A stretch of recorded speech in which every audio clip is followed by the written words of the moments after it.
একটা ছোট একটা টিপস যদি জেনে রাখেন তাহলে আপনি নাউনে আরো একটু আগে যাবেন, অর্থাৎ আপনি খুব সহজে নাউন আইডেন্টিফাই করতে পারবেন। এখানে একটা টেকনিক যে আছে নাউন চিনার কিছু সাফিক্স, যে সাফিক্স গুলো বাক্যে শব্দের শেষে থাকলে আপনি বুঝবেন এটা হচ্ছে একটা নাউন।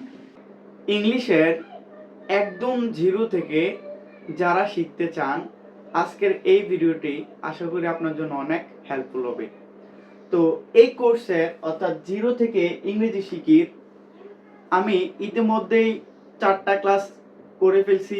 আজকে হচ্ছে বেসিক ক্লাস 5। যারা পূর্বে 4টা ক্লাস করেন নাই অবশ্যই 4টা ক্লাস আগে করে নেবেন, তাহলে আপনার শিখার মধ্যে একটা ধারাবাহিকতা থাকবে।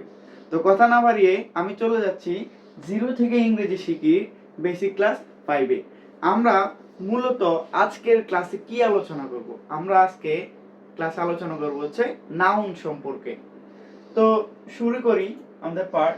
এখানে প্রথমত দেয়া আছে আমরা ধীরে ধীরে কিন্তু একদম স্টেপ বাই স্টেপ ইংলিশ শিখছি এবং একদম জিরো লেভেল থেকে শেখা শুরু করছি। আমরা ABC থেকে শুরু করছি, তারপর হচ্ছে আমরা পার্টস অফ স্পিচ পড়ছি, তারপরে নাউন প্রনাউন আইডেন্টিফাই করছি। তো এখন আমরা পার্টস অফ স্পিচের যে 8 প্রকার যে প্রকারভেদ আছে পার্টস অফ স্পিচের, তার মধ্যে থেকে নাউনটা সম্পর্কে আজকে আলোচনা করব। তো নাউন কাকে বলে? আমরা দেখেন যারা নাউনের সংজ্ঞাটাই শুধু মুখস্থ করে তারা কিন্তু একটা সময় যা সকল ধরনের MCQ পরীক্ষায় যেগুলো আসে নাউন কিন্তু তারপরে তারা চিনে না। শুধু সংজ্ঞা দিয়ে আপনি নাউন চিনবেন না, এছাড়াও কিছু টেকনিক লাগবে। ওই টেকনিকগুলো যদি জানা থাকে আপনার তাইলে আপনি নাউন পারবেন। তো আমরা সব সময় এই জিনিসটার সাথে অভ্যস্ত যে যে ওয়ার্ড দ্বারা কোনো ব্যক্তি, বস্তু, স্থান ইত্যাদির নামকে বোঝায় তাকে নাউন বলে। এটা তো আমরা সকলে জানি, তাই না? তারপর আমরা যখন সেন্টেন্স আইডেন্টিফাই করতে হয় তখন কিন্তু আমাদের এটা ভুল হয়। তো আমরা আজকে এই ভুলটা কিভাবে এড়াতে পারি আমরা এই ভিডিওর মাধ্যমে, ভিডিও ক্লাসের মাধ্যমে আমরা শিখে যাব। সো আমরা যে বললাম কোনো কিছুর নামকে নাউন বলে। তো নাউন মূলত কয় প্রকার? নাউন মূলত দুই প্রকার, কনক্রিট নাউন আর একটা হচ্ছে অ্যাবস্ট্রাক্ট নাউন। কনক্রিট নাউন হচ্ছে যেগুলোকে স্পর্শ করা যাবে, অর্থাৎ কনক্রিট নাউনগুলো হচ্ছে স্পর্শনীয়। আর অ্যাবস্ট্রাক্ট নাউন হচ্ছে যেগুলোকে স্পর্শ করা যাবে না এমন ধরনের নামের কিছু থাকলে সেগুলো হচ্ছে অ্যাবস্ট্রাক্ট নাউন, অর্থাৎ অস্পর্শনীয়। আর নাউন মানে বিশেষ্য। তারপরে আমরা এখন দেখি কনক্রিট নাউনকে 4 ভাগে ভাগ করে। নাউন মূলত দুই প্রকার, একটা হচ্ছে কনক্রিট নাউন আর একটা হচ্ছে অ্যাবস্ট্রাক্ট নাউন। আর এই কনক্রিট নাউনকে আবার 4 ভাগে ভাগ করে। প্রথমটা হচ্ছে proper noun, common noun, collective noun, material noun, এই 4টা। তাইলে আমরা বলতে পারি নাউন সর্বমোট 5 প্রকার। কি কি? Proper noun, common noun, collective noun, material noun আর হচ্ছে অ্যাবস্ট্রাক্ট নাউন। প্রথম নামটা আমরা পড়ছিলাম কনক্রিট নাউন 4 প্রকার। প্রথমটা ছিল হচ্ছে প্রপার নাউন। তো যে ওয়ার্ড দ্বারা কোনো নির্দিষ্ট নামকে বোঝায়, নামটা কি হবে? নির্দিষ্ট হবে, সেই নামটাই হচ্ছে প্রপার নাউন। আর প্রপার নাউনের প্রথম লেটারটা কিন্তু সব সময় ক্যাপিটাল লিখতে হয়। তো এখানে দেখেন প্রপার নাউন হচ্ছে নির্দিষ্ট নাম। তো নির্দিষ্ট নাম হতে পারে ব্যক্তির নাম, যেমন আয়ান, সীমা, দিনা, রফিক, এমন অনেক মানুষের নাম। এগুলো হচ্ছে নির্দিষ্ট প্রপার নাউন। তারপরে স্থানের নাম। স্থানের নাম কি কি হতে পারে?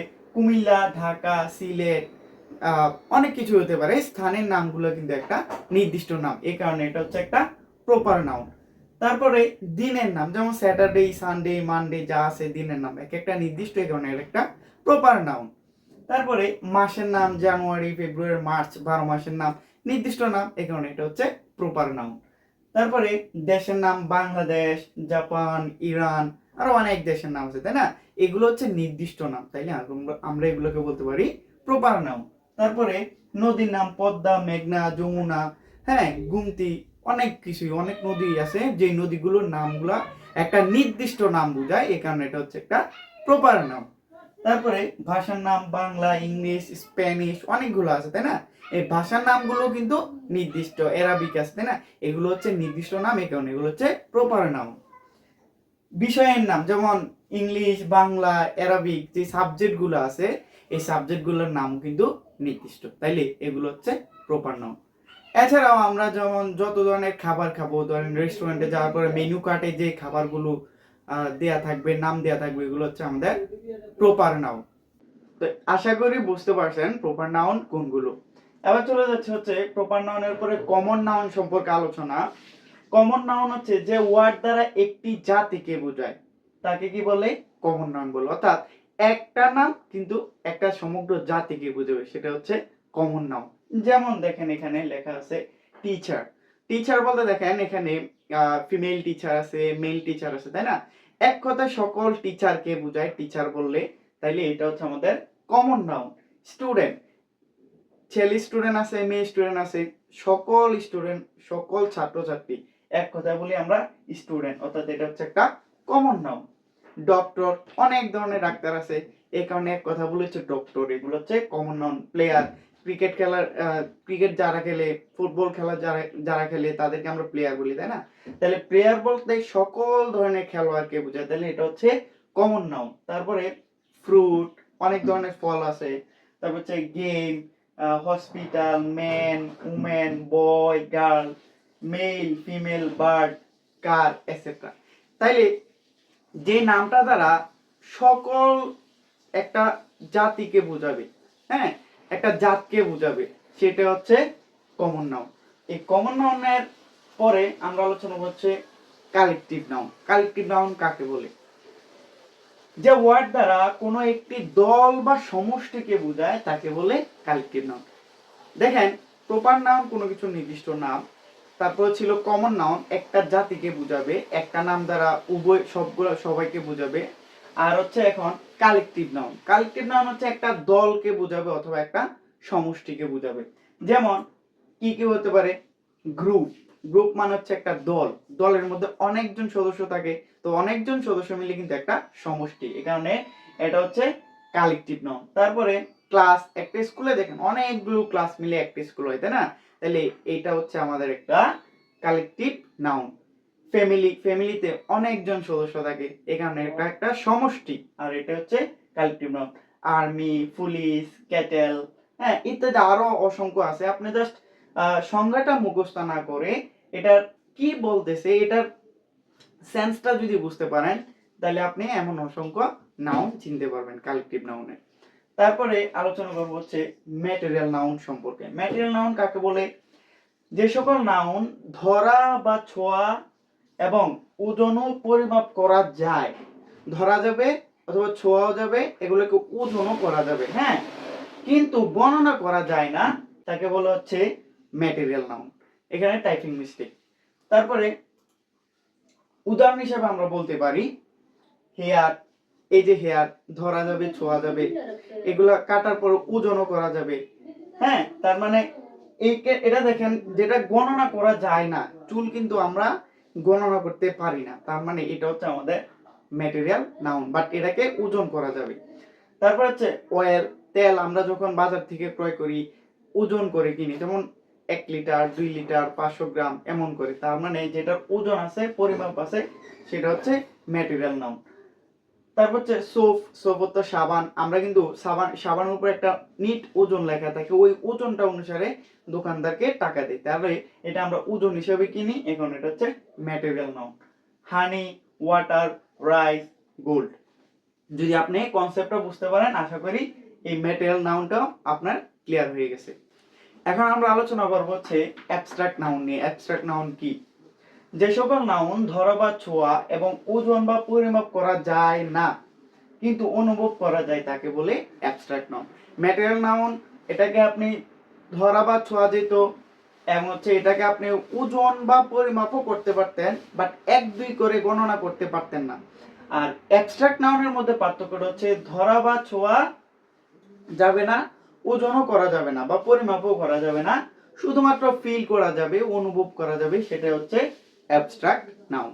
তো এমন কিছু নাউনের উদাহরণ যদি দেখি, এখানে লেখা আছে হ্যাপিনেস। হ্যাপিনেস মানে হচ্ছে সুখ। হ্যাপিনেস কিন্তু আমরা ধরতে পারি না, ছুঁইতেও পারি না, আবার এটাকে গণনাও করা যায় না, এই কারণে এটা হচ্ছে একটা অ্যাবস্ট্রাক্ট নাউন। অ্যাবস্ট্রাক্ট নাউনের বাংলা কি? যেগুলোকে অস্পর্শ, যেগুলো হচ্ছে অস্পর্শনীয়, অর্থাৎ অ্যাবস্ট্রাক্ট নাউনের বাংলা হচ্ছে অস্পর্শনীয়, হ্যাঁ, তাইলে এটা হচ্ছে আমার অ্যাবস্ট্রাক্ট নাউন হ্যাপিনেস। স্যাডনেস দুঃখ ধরা যায় না, ছোঁয়া যায় না, এখানে এটা হচ্ছে অ্যাবস্ট্রাক্ট নাউন। লাভ, hateness, honesty, dishonesty, pain, depression, এগুলা একটুও ধরা যায় না বা ছোঁয়া যায় না, জাস্ট ফিল করা যায়, অনুভব করা যায়, এই কারণে এটা হচ্ছে একটা অ্যাবস্ট্রাক্ট নাউন। তারপরে আমরা আলোচনা করব হচ্ছে নাউনের গণনা করার ভিত্তিতে নাউন কত প্রকার। গণনা করার ভিত্তিতে নাউন দুই প্রকার, একটা হচ্ছে কাউন্টেবল আর একটা হচ্ছে আনকাউন্টেবল নাউন। এখন কাউন্টেবল নাউন কি, আনকাউন্টেবল নাউন কি, আমরা এটা বুঝি আগে। কাউন্টেবল নাউন হচ্ছে গণনাযোগ্য, যেটাকে আমরা গণনা করতে পারবো 1 2 করে, সেই নাউনগুলো হচ্ছে কাউন্টেবল নাউন। যেমন দেখেন, যে সকল নাউনকে গণনা করা যায় তাকে হচ্ছে কাউন্টেবল নাউন বলে। যেমন বুক, আমরা কিন্তু বলতে পারি একটা বই, দুইটা বই, তিনটা বই, তাই না? তার মানে এই নাউনটা হচ্ছে কাউন্টেবল, গণনাযোগ্য। পেন গুনতে পারি, চেয়ার, টেবিল, ট্রি, হ্যাঁ, তারপর হচ্ছে মোবাইল, কম্পিউটার, ল্যাপটপ, এগুলো কিন্তু আমরা গুনতে পারি।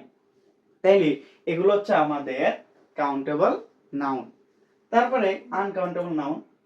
আনকাউন্টেবল নাউন হচ্ছে যে সকল নাউনকে গণনা করা যায় না, তাকে বলে আনকাউন্টেবল নাউন। মূলত আমরা একটু আগে যা শিখলাম ম্যাটেরিয়াল নাউন, যেগুলোকে ধরা যাবে, ছোঁয়া যাবে, কিন্তু 1 2 করে গণনা করা যাবে না, সেগুলো হচ্ছে ম্যাটেরিয়াল নাউন, যেগুলোর উপাদান থাকে, হ্যাঁ, ওইগুলো হচ্ছে ম্যাটেরিয়াল নাউন। আর হচ্ছে অ্যাবস্ট্রাক্ট নাউন। অ্যাবস্ট্রাক্ট নাউন যেটাকে ধরাও যাবে না, ছোঁয়া যাবে না, শুধু অনুভব করা যাবে, সেটা হচ্ছে অ্যাবস্ট্রাক্ট নাউন। তো অ্যাবস্ট্রাক্ট নাউন আর ম্যাটেরিয়াল নাউন দুইটা হচ্ছে আনকাউন্টেবল নাউন। যেমন আমরা বলতে পারি happiness, sadness, love, hateness, honesty, dishonesty, pain, depression, hair, oil, soap, honey, water, rice, gold.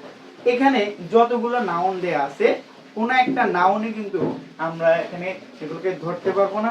মানে কিছু নাউন আছে দেখেন, যেমন এখানে হেয়ার, অয়েল, সোপ, এগুলোকে ধরা যাবে, বাট এখানে উপরে happiness, sadness, love, hateness, honesty, dishonesty, pain, depression, এগুলো কিন্তু আমরা ধরতে পারবো না, হ্যাঁ, এটা শুধু অনুভব করতে পারবো, এই কারণে এটা হচ্ছে আমাদের অ্যাবস্ট্রাক্ট নাউন।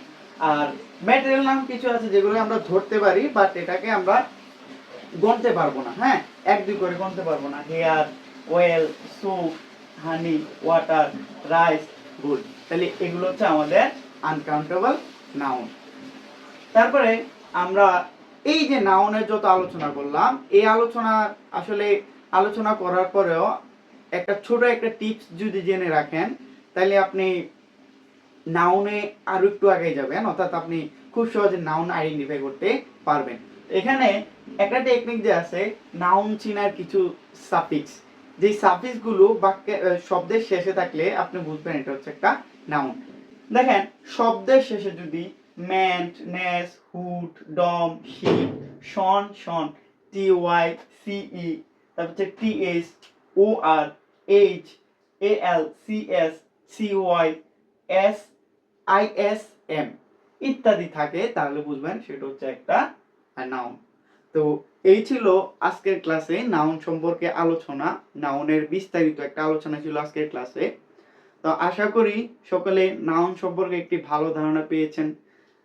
যদি ক্লাসটি ভালো লাগে অবশ্যই ক্লাসটি শেয়ার করবেন। আর হচ্ছে আমার চ্যানেল অথবা ফেসবুকে নতুন থাকলে অবশ্যই আমার ফেসবুক এবং ইউটিউব চ্যানেলের সাথে কানেক্টেড থাকবেন। তো দেখা হচ্ছে পরবর্তী ক্লাসে।